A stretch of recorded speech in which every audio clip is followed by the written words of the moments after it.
Vision செய்திகளுக்காக ஆனந்தி. விரிவான செய்திகளை காணும் முன் இன்றைய முக்கிய செய்திகள்.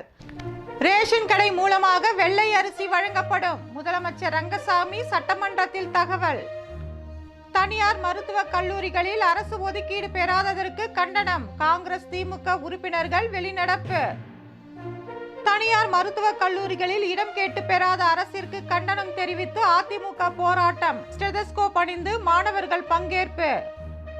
ஆடிப்பூர விழா, கோவில்களில் சிறப்பு பூஜை. இனி விரிவான செய்திகள். ரேஷன் கடைகள் மூலமாக வெள்ளை அரிசி பொதுமக்களுக்கு வழங்கப்படும் என்று முதலமைச்சர் ரங்கசாமி தெரிவித்துள்ளார். புதுச்சேரியில் நடப்பாண்டிற்கான பட்ஜெட் கூட்டத்தொடர் கடந்த 31ஆம் தேதி தொடங்கி நடைபெற்று வருகிறது. தொடர்ந்து கடந்த 2ஆம் தேதி முதலமைச்சர் ரங்கசாமி நிதிநிலை அறிக்கையை தாக்கல் செய்தார். இதனையடுத்து நிதிநிலை அறிக்கையின் மீது உறுப்பினர்களின் விவாதங்கள் நடைபெற்று வருகிறது.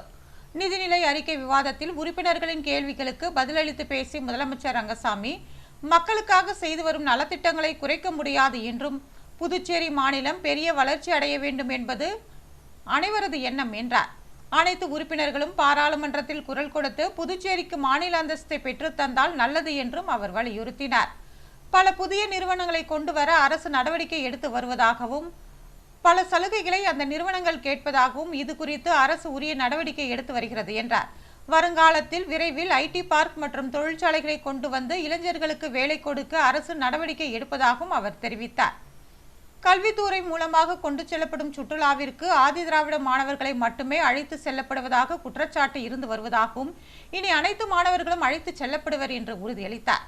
வெள்ளை அரிசி கட்டாயம் போடப்படும் என்ற அவர், அதுவும் ரேஷன் கடைகள் மூலமாகத்தான் போடப்படும் என்றார். ரேஷன் கடை ஊழியர்களுக்கு நிலுவை ஊதியம் வழங்கப்படும் என்றும் அவர் சட்டப்பேரவையில் தெரிவித்தார். தனியார் மருத்துவக் கல்லூரிகளில் இடஒதுக்கீடு பெறாததை கண்டித்து புதுச்சேரி சட்டசபையில் இருந்து திமுக மற்றும் காங்கிரஸ் உறுப்பினர்கள் வெளிநடப்பு செய்ததால் பரபரப்பு ஏற்பட்டது. புதுச்சேரி சட்டமன்றத்தில் இன்று பேசிய எதிர்க்கட்சி தலைவர் சிவா, மருத்துவக் கல்லூரியில் மாணவர் சேர்க்கையில் 50% MBBS இடங்களை அரசுக்கு பெற தேசிய மருத்துவ ஆணையம் உத்தரவிட்டுள்ளதாகவும், மருத்துவ பட்டப்படிப்பு மேற்படிப்புகளில் தனியார் கல்லூரிகளில் 50% இடம் தர வேண்டும் என்றும் தெரிவித்தார். மத்திய அரசும் இந்திய மருத்துவ கவுன்சில் உத்தரவிட்டும் இதனை புதுச்சேரி பின்பற்றவில்லை என்பதை குறிப்பிட்டு பேசிய அவர், கல்லூரி நிர்வாகத்தோடு ஆண்டுதோறும் அரசு பஞ்சாயத்து பேசி இடம் பெற வேண்டிய அவசியமில்லை என்றார். அதற்கு பதிலாக மருத்துவ இடம் பெறுவதை சட்டமாக்கலாம் என்றும், தனியார் மருத்துவக் கல்லூரிகளில் 85% இடம் கர்நாடக மாநிலத்திலும் 65% இடம் தமிழகத்திலும் பெறுவதாகவும் தெரிவித்தார். அதற்கு சபாநாயகர் செல்வம், மத்திய அரசு உத்தரவு இருந்தால் தருமாறு கேட்டார். சபாநாயகருக்கு பதிலளித்த சிவா, மத்திய அமைச்சர்களை இது குறித்து தெரிவிப்பதாக கூறினார். அப்போது குறுக்கிட்டு பேசிய சுயேட்சை சட்டமன்ற உறுப்பினர் நேரு, சேவை என்ற பெயரில் தனியார் மருத்துவக் கல்லூரிகள் கொள்ளையடிப்பதாகவும் இதனை தடுக்க வேண்டும் என்றும் வலியுறுத்தினார். உடனே சபாநாயகர் செல்வம், தேசிய மருத்துவ ஆணையம் மத்திய அரசின் உத்தரவு இருந்தால் காட்டுமாறும் முதலமைச்சரிடம் கேட்டு பதிலளிப்பதாகவும் கூறினார்.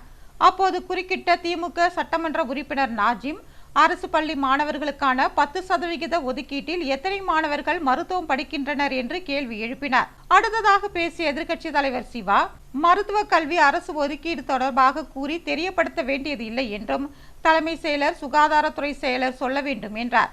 அவர்களுக்கு பதிலளிக்க சபாநாயகர் செல்வம், தலைமை செயலர், சுகாதாரத்துறை செயலரை முதலமைச்சர் அலுவலகத்திற்கு வர உத்தரவிடுவதாகவும் முதலமைச்சருடன் கலந்து பேசி நடவடிக்கை எடுக்கப்படும் என்றும் பதிலளித்தார். உடனே எதிர்க்கட்சி தலைவர் சிவா, அரசு மீது நம்பிக்கை இல்லாததால் வெளிநடப்பு செய்வதாக கூறி வெளிநடப்பு செய்தார். அவரை தொடர்ந்து திமுக சட்டமன்ற உறுப்பினர்கள் நாஜிம், கென்னடி, சம்பத், செந்தில்குமார், நாக தியாகராஜன் மற்றும் காங்கிரஸ் சட்டமன்ற உறுப்பினர்கள் வைத்தியநாதன், ரமேஷ் பரம்பத் ஆகியோரும் வெளிநடப்பு செய்தனர். தனியார் மருத்துவக் கல்லூரிகளில் இடம்பெறாததை கண்டித்து அதிமுக சார்பில் இன்று கண்டன ஆர்ப்பாட்டம் நடைபெற்றது. புதுச்சேரியில் உள்ள தனியார் மருத்துவக் கல்லூரிகளில் 50% அரசு இடஒதுக்கீட்டை பெறாத ஆளும் என்ஆர் காங்கிரஸ் பாஜக கூட்டணி அரசை கண்டித்தும், அரசு பள்ளிகளில் 6 முதல் 12ஆம் வகுப்பு வரை படித்த மாணவர்களுக்கு அரசு ஒதுக்கீட்டில் மருத்துவக் கல்லூரியில் இடம் வழங்க வழி செய்ய வேண்டும் என்பதனை வலியுறுத்தியும் புதுச்சேரி அதிமுக சார்பில் அண்ணா சிலை அருகே கண்டன ஆர்ப்பாட்டம் நடைபெற்றது. அதிமுக மாநில செயலாளர் அன்பழகன் தலைமையில் நடைபெற்ற இந்த கண்டன ஆர்ப்பாட்டத்தில் மருத்துவக் கல்லூரி மாணவர்கள் உட்பட 200க்கும் மேற்பட்டோர் கலந்து கொண்டு அரசுக்கு எதிராக கண்டன கோஷங்களை எழுப்பினர். இதில் கலந்து கொண்ட மருத்துவக் கல்லூரி மாணவர்கள் கோட் மற்றும் ஸ்டெதஸ்கோப் கழுத்தில் அணிந்து கோஷங்களை எழுப்பியதால் பரபரப்பு ஏற்பட்டது.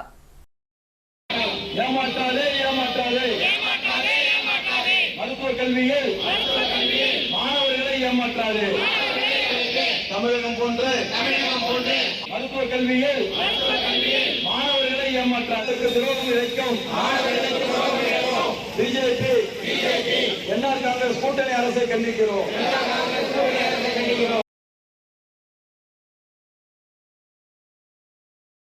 ஆடிப்பூர விழாவில் கோவில்களில் சிறப்பு பூஜைகள் நடத்தப்பட்டன.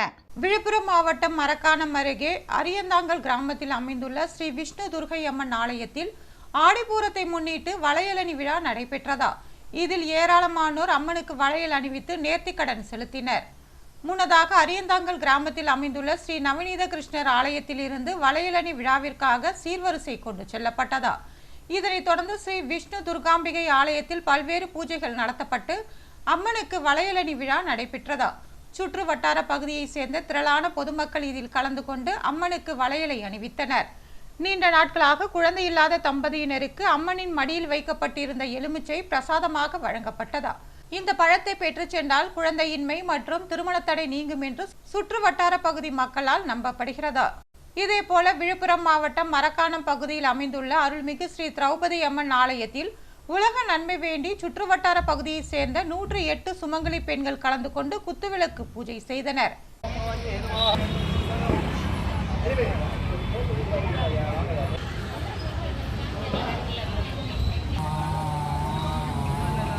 மீண்டும் பணி வழங்க கோரி பணி நீக்கம் செய்யப்பட்ட பொதுப்பணித்துறை ஊழியர்கள் போராட்டத்தில் ஈடுபட்டனர். கடந்த பட்ஜெட்டில் பணி நீக்கம் செய்யப்பட்ட ஊழியர்களுக்கு மீண்டும் வேலை வழங்கி 10,500 ரூபாய் சம்பளம் வழங்கப்படும் என்று முதலமைச்சர் ரங்கசாமி அறிவித்திருந்தார். ஆனால் அந்த அறிவிப்பு ஆணையை நடைமுறைப்படுத்த நடப்பு பட்ஜெட்டில் நிதியினை ஒதுக்கி மீண்டும் வேலை வழங்க நடவடிக்கை எடுக்க வேண்டும் என்று வலியுறுத்தி கவன ஈர்ப்பு ஆர்ப்பாட்டம் நடத்தப்பட்டது. புதுச்சேரி பொதுப்பணித்துறை பணி நீக்கம் செய்யப்பட்ட ஊழியர்கள் போராட்ட குழு சார்பில் நடைபெற்ற இந்த போராட்டத்திற்கு பணி நீக்கம் செய்யப்பட்ட ஊழியர்களின் போராட்ட குழு ஒருங்கிணைப்பாளர் தெய்வீகன் தலைமை தாங்கினார். சுமார் 30க்கும் மேற்பட்டோர் கலந்து கொண்டு கோரிக்கைகளை வலியுறுத்தி முழக்கமிட்டனர்.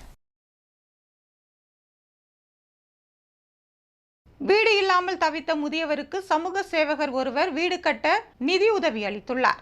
புதுச்சேரி அரியாங்குப்பம் தொகுதிக்குட்பட்ட அருந்ததிபுரத்தில் மனைவியை இழந்து காது கேட்காத மாற்றுத்திறனாளி பெருமாள் என்பவரது வீடு உள்ளதா. இந்த வீடு பழுதடைந்து குடியிருக்க லாயக்கற்ற நிலையில் இருந்துள்ளதா. இதனால் மழையிலும் வெயிலும் கொசுக்கடியிலும் துயரங்களை அனுபவித்து வந்தார். இது குறித்து அறிந்த சமூக ஆர்வலரான விக்கி என்கிற ராஜகணபதி தானாக முன்வந்து வீடின்றி தவித்த முதியவருக்கு வீடு கட்டி கொடுக்க முதல் கட்ட தவணை தொகையாக 50,000 ரூபாயை வழங்கினார். மேலும் வீட்டை சரி செய்து கொடுப்பதாக வாக்குறுதி அளித்தார். வீடு இல்லாமல் தவித்த ஒருவருக்கு வீடு கட்டி கொடுக்க உதவி செய்த அவரை பொதுமக்கள் பாராட்டினர்.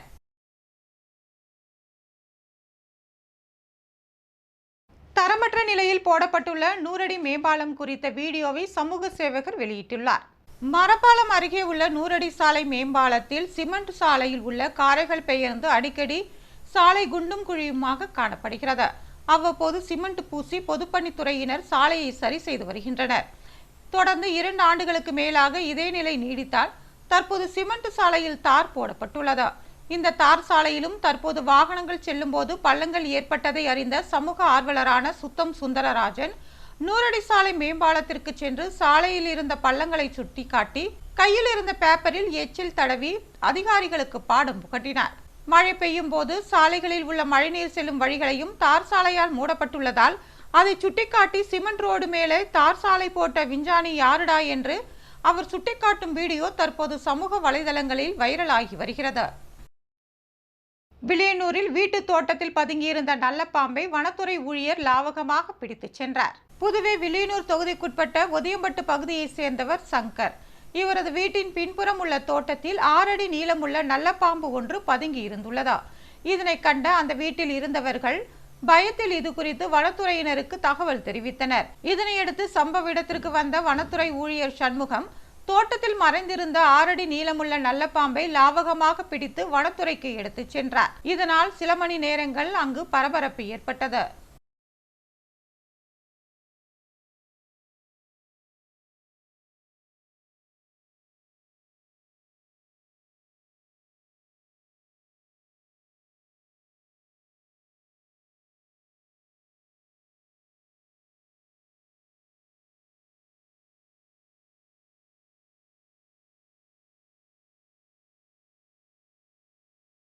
புதுவை அரசு மற்றும் தனியார் பள்ளி மாணவர்களுக்கு இலவச மடிக்கணினியை முதலமைச்சர் ரங்கசாமி வழங்கினார். புதுச்சேரி அரசு பள்ளிக்கல்வி இயக்ககம் சார்பில் இலவச மடிக்கணினி வழங்கும் விழா புதுச்சேரி முருங்கப்பாக்கம் தீரர் சத்தியமூர்த்தி அரசு மேல்நிலைப் பள்ளியில் நடைபெற்றது. முதலமைச்சர் ரங்கசாமி சிறப்பு விருந்தினராக கலந்து கொண்டு மாணவர்களுக்கு இலவச மடிக்கணினியை வழங்கி சிறப்புரையாற்றினார். சட்டப்பேரவைத் தலைவர் செல்வம், உள்துறை அமைச்சர் நமச்சிவாயம், சட்டமன்ற உறுப்பினர்கள் ரமேஷ், பாஸ்கர் என்கிற தட்சிணாமூர்த்தி, லட்சுமிகாந்தன், பள்ளிக்கல்வி இயக்குனர் பிரியதர்ஷினி, பள்ளிக்கல்வி இணை இயக்குனர் சிவகாமி ஆகியோர் விழாவில் கலந்து கொண்டனர். இந்த விழாவில் அரியாங்குப்பம் இமாக்குலேட் அரசு நிதி உதவி பெறும் பள்ளியில் 11ஆம் வகுப்பு பயிலும் 142 மாணவ மாணவியர் மற்றும் முருங்கம்பாக்கம் தீரர் சத்தியமூர்த்தி அரசு மேல்நிலைப் பள்ளியில் 11ஆம் வகுப்பு பயிலும் 40 மாணவ மாணவியர் என மொத்தம் 182 மாணவ மாணவியருக்கு இலவச மடிக்கணினி வழங்கப்பட்டது.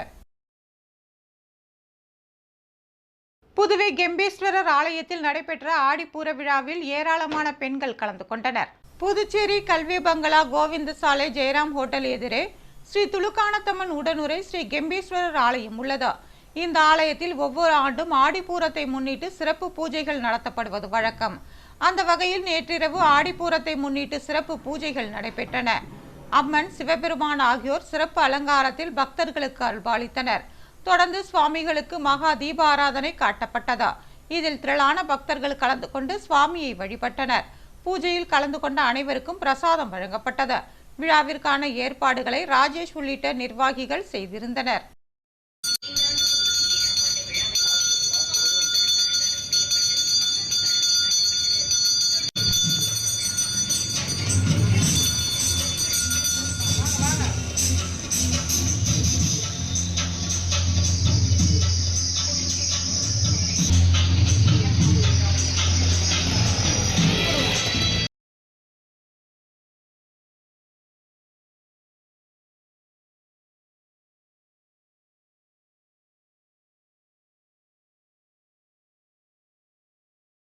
சோலைநகர் செங்கழுநீரம்மன் ஆலயத்தில் சமபந்தி விருந்து வழங்கப்பட்டது.